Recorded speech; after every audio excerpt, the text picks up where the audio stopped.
Yes, welcome to the Biz Communication Show. I'm your host, Bill Lampton, the Biz Communication Guy, bringing you tips and strategies that will boost your business and give you winning words and ways. Thanks for being with us on the video portion and the podcast portion. Our guest today is Robert Mallon, a nationally recognized speaker, author, and leadership consultant based in Gainesville, Georgia, which is my home operation base too.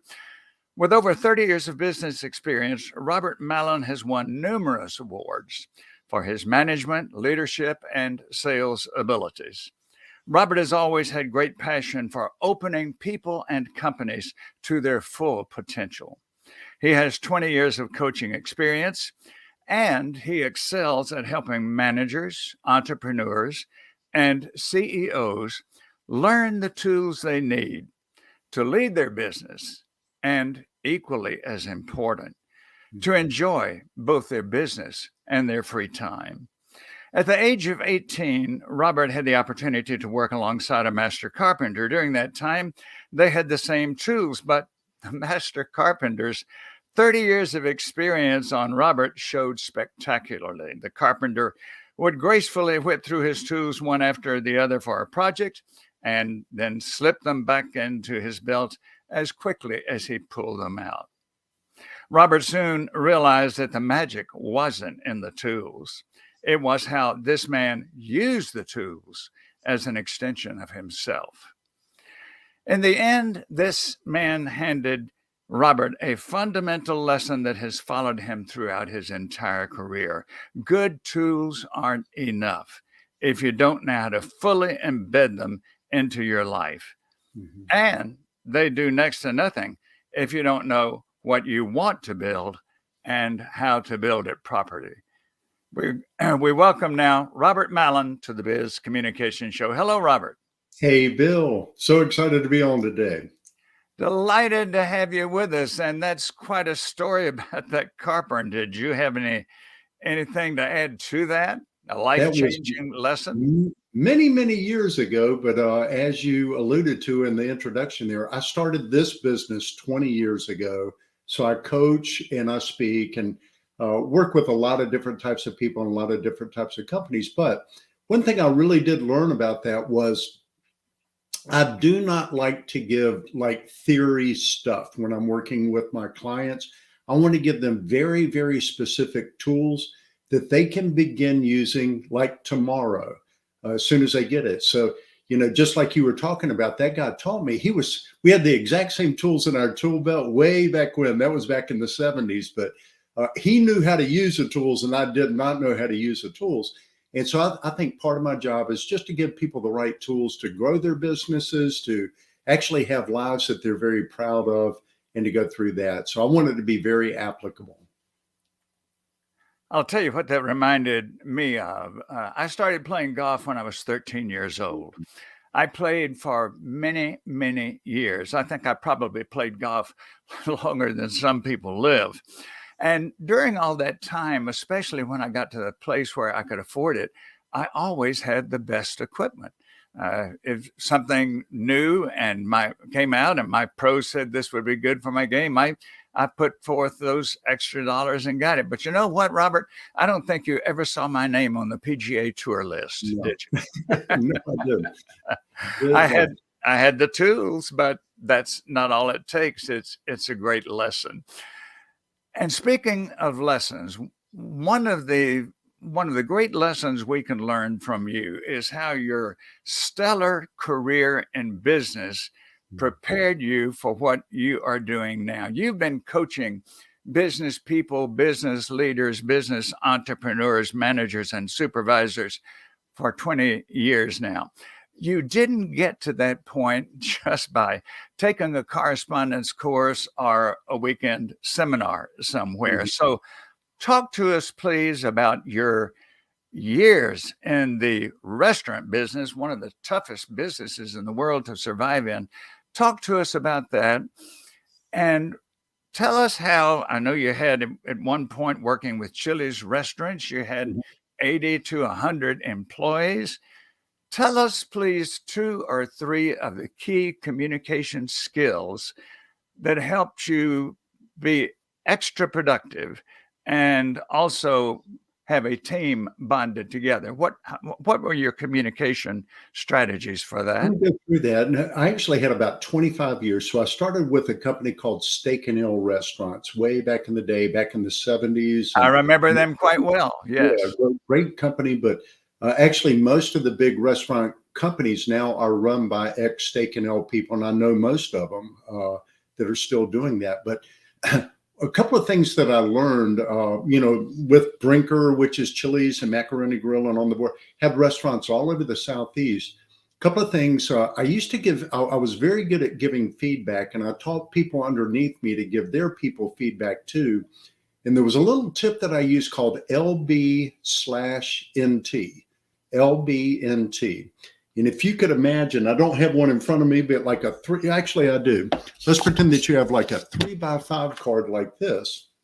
And you want your employees, and when you see them do something right, you put like an LB, like best, and you just write out like 2 or 3 words of what that means. You're like, hey, John, let me tell you what I really like best about what I saw you do today. So you're very, very specific about what it is. And then NT would be, hey, John, next time when you do that, NT, next time, you might want to consider doing it this way. So the way of saying that, like best and next time, people didn't get offended, because all you're really doing is just giving them feedback on their performance and their behaviors and things like that. Another big key, Bill, was unexpressed expectations always lead to problems, always. Okay. That can be in marriage, that can be in business, that can be in anything, even with friends. And so I got really good early, and I developed a system of telling people exactly what the expectations were. And what I found was, before I did this, if my expectations were here, but I did not communicate them to them well, they might come out here or there or here. Okay. When I got super clear about exactly what the expectations were, they tended to get up to like there or even there and hit those expectations. And so I think one of the keys that you can do as a leader is learn the right ways to give the expectations to your people, and then most importantly, to hold them accountable to the expectations that you give. I'm thinking of a couple of items there. One is that I applaud the fact that even when you're correcting somebody, Mhm. you're doing it with a positive, affirmative, supportive approach. It's not a reprimand. And Absolutely. then the second thing that I found during my 20 years of management was, you're talking about expectations and letting everyone know the expectations and reminding them of those expectations. I found early in my career, I was in professional fundraising for 20 years. And I know the first couple of years, Robert, I was a little hesitant about sending people reminders of when their pledges were due. Mhm. I thought, this could be uncomfortable. This might anger somebody, but no, I found out people had a lot of other priorities. They had a lot of other deadlines. And so they appreciated very much these reminders. Okay, our fiscal year ends June 30th. You've got a pledge. Here's what you've paid so far. Here's the remainder. I never in my entire fundraising career had anybody complain about that, because one of the mistakes we make in communication, and I know you don't make it, but one of the mistakes we make is we think we've said it once, they got it. That's not the case, is it? It's got to be reinforced through communication as much as you can. And, when you see people doing things right, let them know.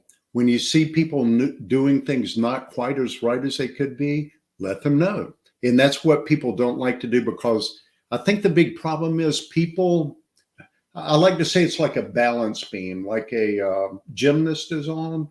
And if they fall this way, they want to be liked.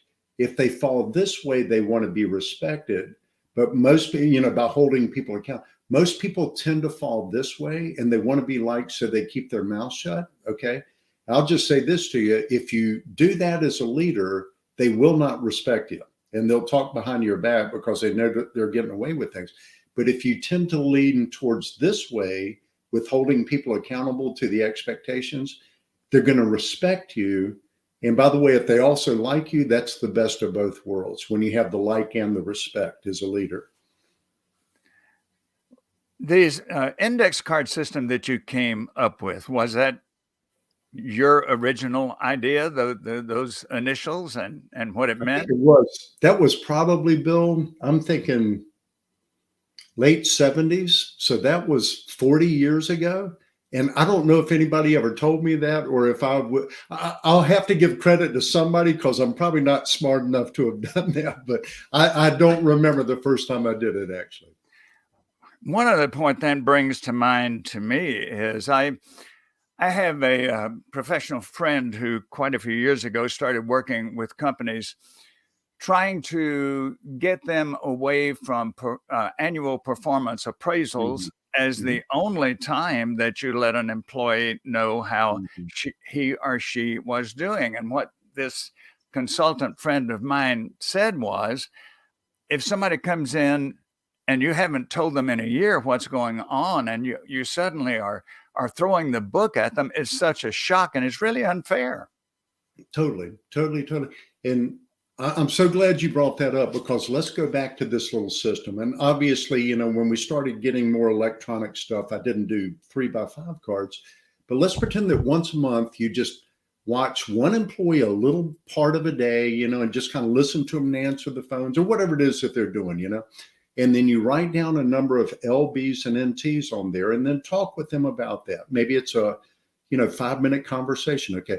They get used to the fact that you're giving them feedback. But if you do that once a month, when performance appraisal time comes around, once a year, for most companies, it is once a year or twice a year, every 6 months or so. I'll be straight up with you, Bill. I don't remember what I was doing 3 weeks ago. You Right. know, there's no way I can tell what Susan was doing 9 months ago, 10 months ago. There's no way I can remember that. But if I have them written down, that performance appraisal becomes really, really easy, because I can say, hey, do you remember back in last October when you did this? Great job on that. And I just want to reiterate, awesome job. And I noticed that when we had a conversation about this, you adjusted to that. And so thank you so much for doing. So that way you're having a great positive conversation with them, or they're not meeting the expectations, and it because you have written documentation that they're not. And then you can go whichever way you need to go with that too.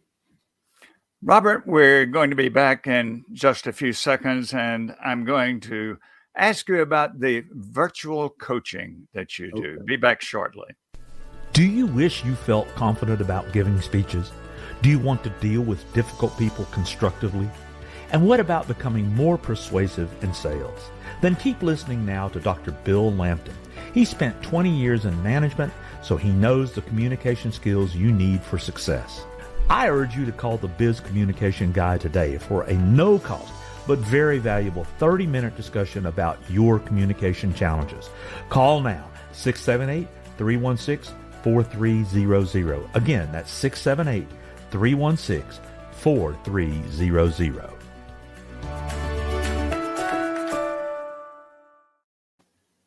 Robert, you and I both spent a lot of years getting onto airplanes, Mhm.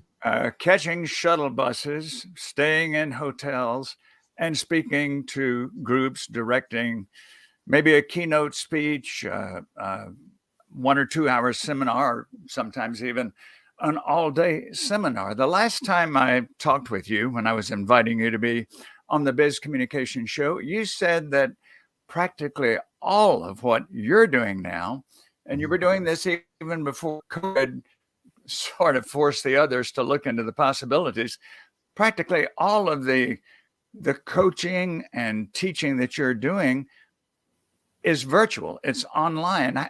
Tell us how well that works out for you. Best thing in the world.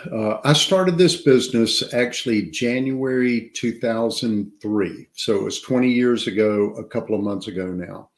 And what I did, I traveled, seemed like all the time. I was gone 14, 15, 16 days a month. And, with running and just like you said, getting the rental cars and trying to find the place and going after that. And it was just very, very hard on the body. But back in 2011, I was actually flying home after 5 days of being on the road.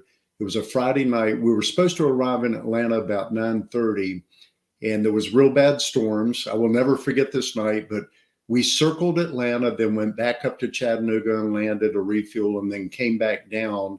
And I got home about 3 o'clock in the morning. But I remember being in that seat going, I'm not going to do this anymore. In 6 months, that was actually in July 2011. And I said, as of 2012, I'm stopping. I'm just not going to do this stuff anymore.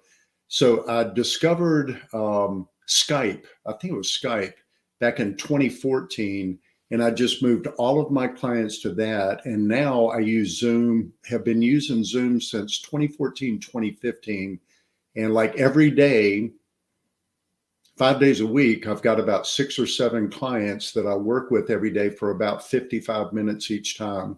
They are all over the country. I've got a few people here who are local, but I'm known more around the country. I've got people on the West Coast, down in Florida, mid-Atlantic states, Midwest, all that type of stuff. So it's phenomenal because I'm in my office right now. And when I get that 5-minute break, I walk right over there and I walk up those steps and I grab something and maybe a cup of coffee and then come back down and do it again and do it again.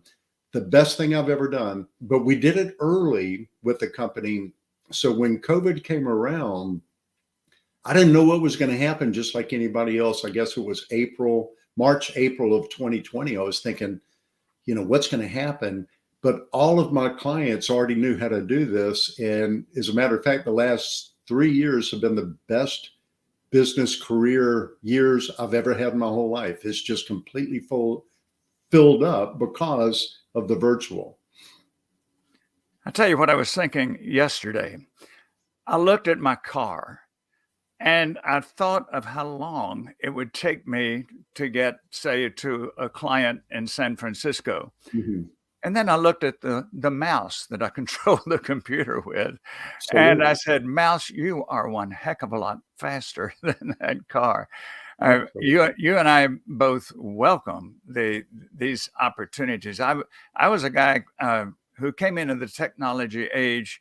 I was kicking and screaming, and you had to drag me into it. I'd always delegated that, but suddenly I had, as an entrepreneur, I had nobody else to delegate it to. But I've embraced it. I loved it. I love it. I welcome what we do. Robert, I think the interesting, if I could just, like right now, I'm not aware that you are not in the room with me because right. We're having a conversation. It's almost exactly like being in a restaurant, just looking across the table at somebody and you have the conversation. And I'd say the vast majority of the people that I work with, I've never met them in person. And sometimes I'm shocked when I meet them. Like one guy, True, back in October, I met him down in Florida in Tampa, and the guy's like 6'5", and I thought he was like 5'10". I had no idea, and it's like, whoa, what's going on? Yes. It's neat. It's pretty cool. We're very fortunate to live in a time when we can communicate with, and in your case, help so many clients without ever leaving our doorstep. Robert, This has been fascinating, informative, and as always with you, inspirational. I know that there are people who will want to contact you, so please give us your contact information. Okay, my contact information, the name of my company is Elite Coaching Solutions, Elite Coaching Solutions. So the website is www.elitecoaching.solutions. And that's how you get in. My email address is robert@elitecoaching.solutions. So there is no .com at the end of it. It's just .solutions. And more importantly, my assistant, who's been with me now for about 6 or 7 years, her email is rebecca@elitecoaching.solutions. And she owns my calendar. If you'd like to talk a little bit about coaching, get in touch with her and we could take 10 or 15 minutes and see if you might possibly be a good client, or we could just see if we have a good fit together. Thank you so much. And I encourage our viewers and our listeners to contact Robert Mallon because he not only builds businesses, he builds people as well. Mm. And since Robert has given his contact information, I'm happy to give mine. I invite you to go to YouTube, and in the search bar there, type my YouTube moniker, which is Bill Lampton, Ph.D. And there's a brief welcome video at the end of that. Hit the subscribe button. You have access not only to this interview, but to many instructional videos that I've been posting since 2004. Also, naturally, I invite you to my website as the Biz Communication Guy. Naturally, my website is bizcommunicationguy.com. Certainly, I would welcome a phone call from you at no obligation, just to explore your challenges and your problems with communication and discuss how possibly I can assist you with them.